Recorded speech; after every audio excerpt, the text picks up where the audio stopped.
Hola, ¿qué tal amigos? Soy Pastor Mao. Esto es nuestro devocional a puerta cerrada, con todo mi corazón. Un saludo súper especial para todos ustedes, pidiéndole a Dios que por favor nos ubique en el lugar correcto, con la gente precisa, en el tiempo indicado y con la palabra oportuna, y que llene nuestro corazón de su paz y también de su dirección para que podamos hacer su buena, perfecta y agradable voluntad de manera práctica en el día de hoy.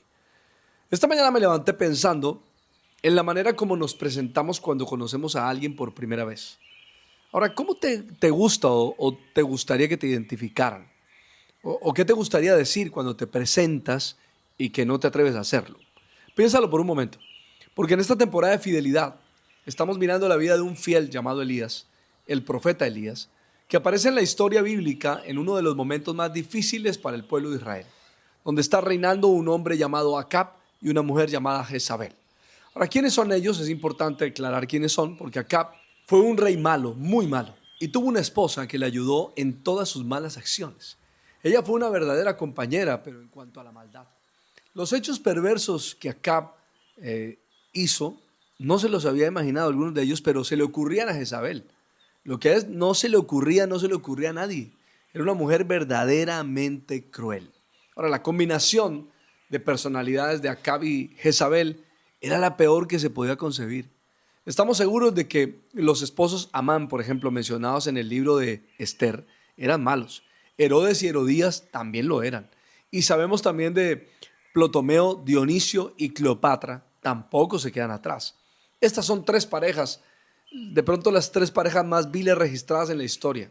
En particular hubo también varias parejas en las que la esposa era la figura dominante en cuanto a signos diabólicos se trataba.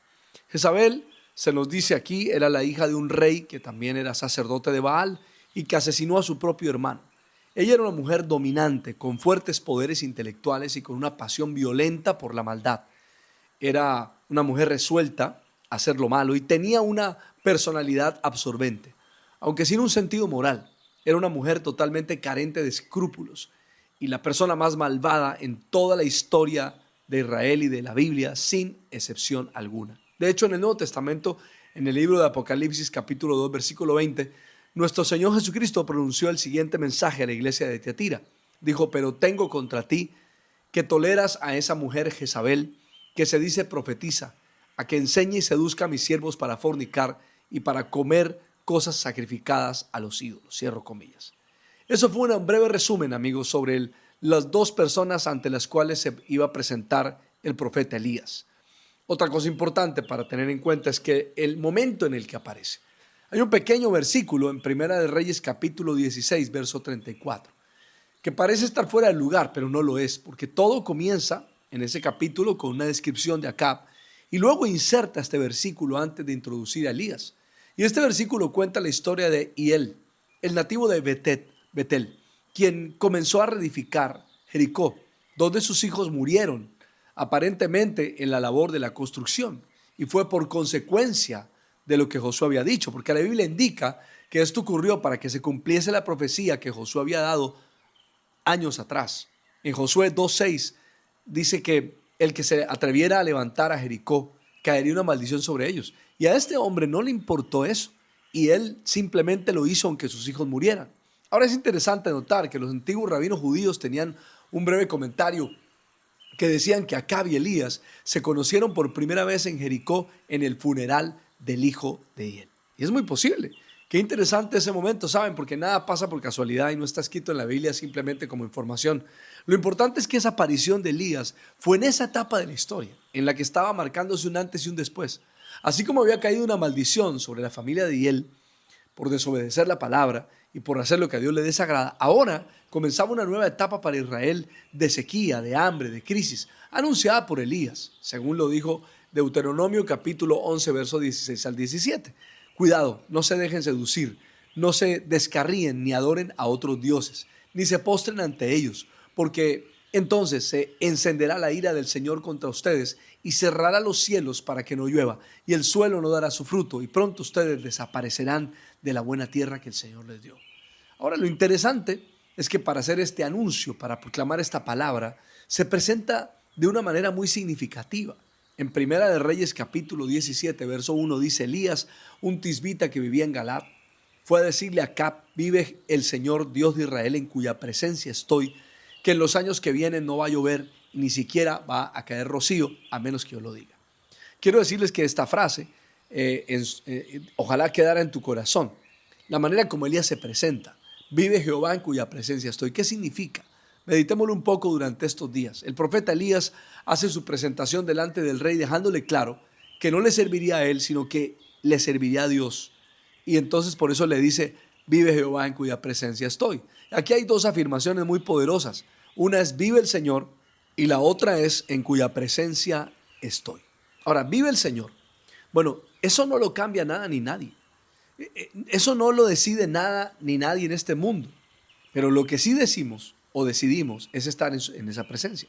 Elegimos estar presentes. Dios está presente para aquel que elija caminar con Él. Estar en su presencia marca la diferencia para todo aquel que cree, porque algunas personas pueden ir a la iglesia, pero no significa precisamente que estén en su presencia. Vivir en su presencia es más que orar para que Dios te ayude en algo, te solucione algo. Vivir en su presencia es estar con Él en comunión constante, no solo para que Él resuelva una cosa, sino por amistad, por relación. Es un asunto de querer estar con Él, hable o no, responda o no, nos dé algo o no nos dé, simplemente querer estar con Él. ¿Se imaginan que Dios les dijera: ¿qué quieres de mí? Y entonces pudiera responder: Padre, nada, lo que quiero es caminar contigo. Más o menos es lo que Elías está diciendo. La pregunta hoy para este tiempo sería: ¿y yo dónde estoy? ¿Estoy en su presencia? Ahora, vivir en su presencia nos lleva a experimentar versos como el Salmo 89:15.